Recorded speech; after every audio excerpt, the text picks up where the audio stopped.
Comprendre aujourd'hui pour défier demain.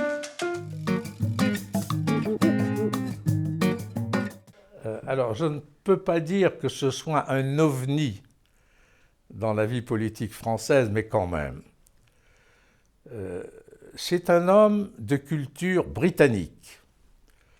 Tout dans les choix personnels qu'il a faits, familiaux, prouve qu'il est très proche des caractéristiques de la Grande-Bretagne, du peuple britannique.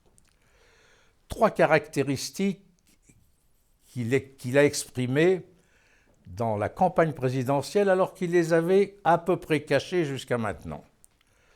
C'est un personnage extrêmement résilient. Il n'y a pas plus solide que le peuple britannique face à l'adversité. Moi, je l'ai vécu, on les a vécus au quotidien, les Anglais, dans la période qui a suivi leur humiliation de Dunkerque et du rapatriement chez eux. De ce jour-là, plus personne n'a réussi à les mettre à genoux. Ça, c'est le premier point. Et Fillon, c'est ça. Deuxième point, ce sont des combattants féroces. Quand ils ont été humiliés, il est impossible de leur empêcher d'utiliser tous les moyens de la férocité dans le combat.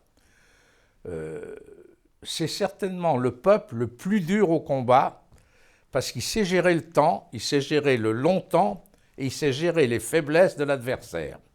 Beaucoup plus que les combattants musclés que sont les Germains et les combattants un peu chevaleresques que sont les Français. Et enfin, il aime l'argent. Les Anglais aiment l'argent.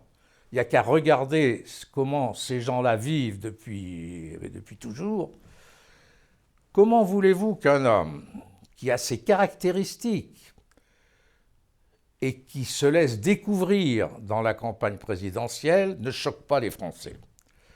D'ailleurs, il y a eu des mots récents contre lui qui sont là pour vérifier. Alors, je ne sais pas quelle est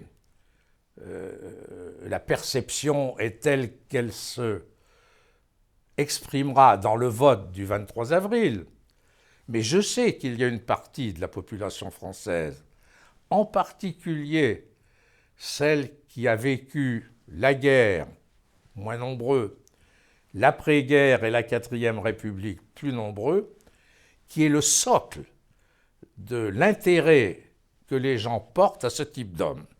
Évidemment, si vous vous transportez dans la population dite de 1968, il a peu de chances d'être suivi parce qu'il représente un type d'homme et un type de culture qui n'est pas la culture française telle qu'on l'a un peu caricaturée avec le phénomène bobo.